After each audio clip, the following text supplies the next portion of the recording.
अंग्रेजों के द्वारा भारत में शिक्षा के क्षेत्र में किया गया तीसरा प्रमुख कार्य बनारस में 1791 में संस्कृत महाविद्यालय की स्थापना थी। संस्कृत महाविद्यालय की स्थापना तत्कालीन बनारस के रेजिडेंट जोनाथन डंकन के द्वारा की गई थी। 1791 में बनारस के संस्कृत महाविद्यालय की स्थापना जोनाथन डंकन जो यहाँ के रेजिडेंट थे उनके द्वारा की गई। यदि आप देखें तो प्रारंभिक दौर में अंग्रेजों ने हमारी परंपरागत शिक्षा को ही विकसित किया, क्योंकि उनको लगता था कि यूरोपीय शिक्षा के प्रसार से भारतीयों में प्रतिक्रिया होगी और भारतीयों को अंग्रेजी राज्य के विरुद्ध संगठित होने का मौका मिल जाएगा, क्योंकि भारतीयों का जीवन परंपरागत है।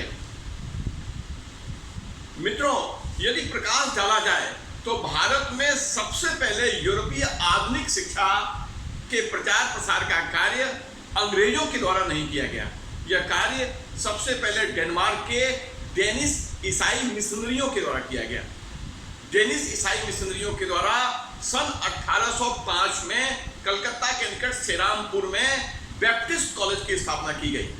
यह भारत में यूरोपियों के द्वारा किया गया पहला आधुनिक शिक्षा के प्रचार प्रसार के लिए कार्य था। डेनिश मिशनरियों ने कलकत्ता के निकट सेरामपुर में बैप्टिस्ट कॉलेज की स्थापना की, जिसमें यूरोपीय ज्ञान विज्ञान की शिक्षा देने का सबसे पहला उपबंध किया गया। और उसी दौर में लॉर्ड वेलेस्ली, जो ईस्ट इंडिया कंपनी का गवर्नर जनरल था, वो ईसाई मिशनरियों को भारत में प्रवेश को बहुत बड़ा विरोधी था, क्योंकि उसको लगता था अगर ईसाई मिशनरी यूरोपीय ज्ञान विज्ञान और ईसाई धर्म का प्रचार प्रसार का प्रयास करेंगे तो इससे भारतीयों में प्रतिक्रिया होगी और ईसाई मिशनरियों के दरवाजे पूरी तरीके से भारत में बंद थे।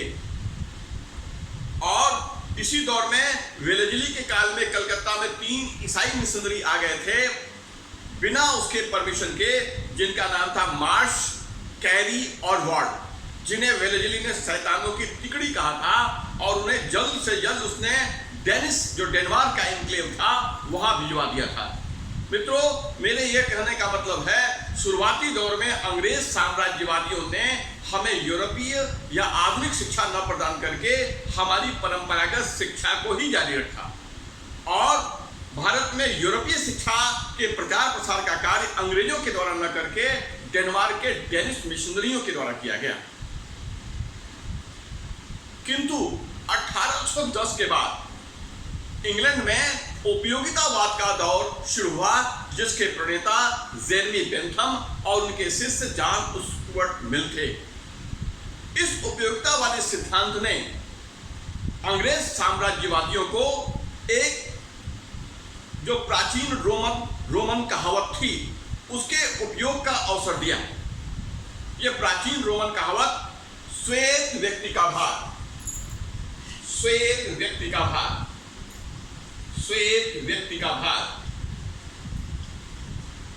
व्हाइट मैन बर्डन, इंग्लिश में इसको बोलते हैं व्हाइट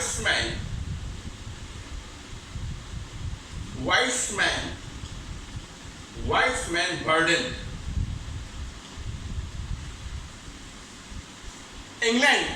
इंग्लैंड में श्वेत व्यक्ति के भार का सिद्धांत उपयोगितावादी सिद्धांत के अंतर्गत प्रचलित हुआ, जिसका उद्देश्य अंग्रेजों का साम्राज्यवाद जहां जहां पहुंच चुका था वहां उसकी जड़ों को मजबूत करना था। इसका हिडन एजेंडा था श्वेत व्यक्ति का भार। इसका अर्थ था कि जो शिक्षित है, जो सुसंस्कृत है और सभ्य है,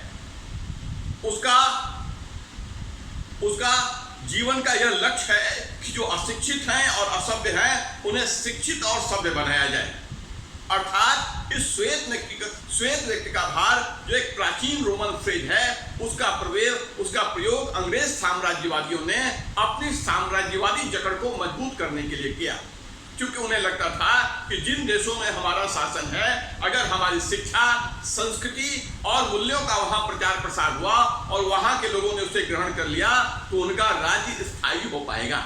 यद्यपि ऊपर से देखने से तो ये अप्रोच मानवतावादी दिखाई देता है कि जो सभ्य है, सुसंस्कृत है, शिक्षित है, उसका कार्य है असभ्य, असंस्कृत और अशिक्षित को शिक्षित और सुसंस्कृत बनाना। इसी को श्वेत व्यक्ति का भार कहा जाता है। यह सिद्धांत जो उपयोगितावादी दर्शन था, उसने अंग्रेजी युग में शिक्षा के पूरे स्वरूप को बदल दिया। इसीलिए इसका प्रभाव 1813 के चार्टर एक्ट पर दिखाई देता है।